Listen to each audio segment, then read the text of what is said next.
It's 4 a.m. You just got home from a 12-hour night shift, 5 hours before the next one starts. You should be asleep. You're not.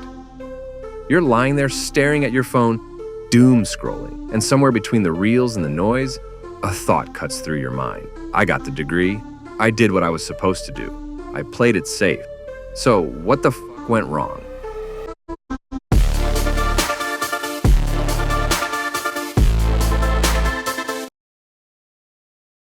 Welcome to the easiest way to ruin your life. Get a degree, get a job. Spend the next 40 years clocking in and clocking out, waiting for the right moment to actually start living. And here's the thing, if you just started without waiting for the perfect moment, you'd probably be living a completely different life right now. But you weren't ready. You're never ready. Now look, some people are fine with that, genuine, and there's no problem with that. But for those of you watching this video, you know who you are. Waiting isn't an option anymore. 1, 2, 3, je compte les jours sans toi.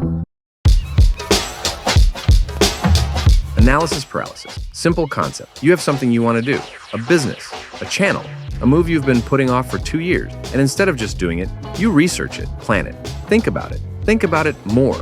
Make a list, make another list. Watch 12 videos about someone else doing the thing you want to do. It genuinely feels like progress. It's not. You see, thinking about it doesn't do a single thing. The idea stays an idea. The dream stays a dream. Nothing moves, and the longer you sit on it, the more the gap grows. The gap between where you are and where you want to be. The more that gap grows, the less ready you feel. The less ready you feel, the longer you sit on it, round and round. Now look, some preparation makes sense. You shouldn't just wake up one day and become a heart surgeon. But the thing you've been sitting on, you already know enough. You've known enough for a while now. The first version of anything is supposed to be terrible. The first video, the first product, the first attempt, terrible. And that's fine, because you can fix bad work. You cannot fix nothing. The person who started badly and kept going is 10 steps ahead of the person still perfecting the plan. So just start.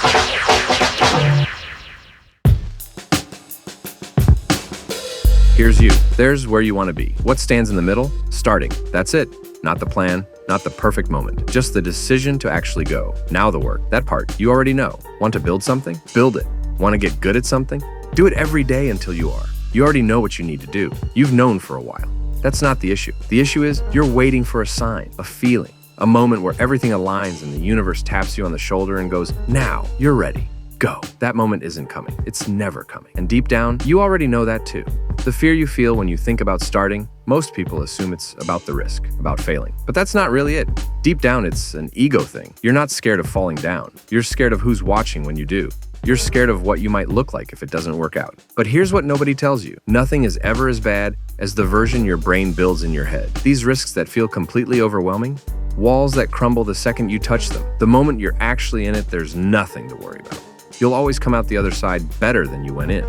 You physically cannot lose if you just keep going. Simple. I mean, look at this channel. A year of convincing myself I wasn't ready. There's no comfortable entry point to this. You're going to start scared. You're going to start messy. You're going to put something out into the world and cringe at it 6 months later. And that's completely fine. That's just the process working exactly the way it's supposed to. But the only thing worse than starting before you're ready is looking back in 10 years, realizing you never started at all.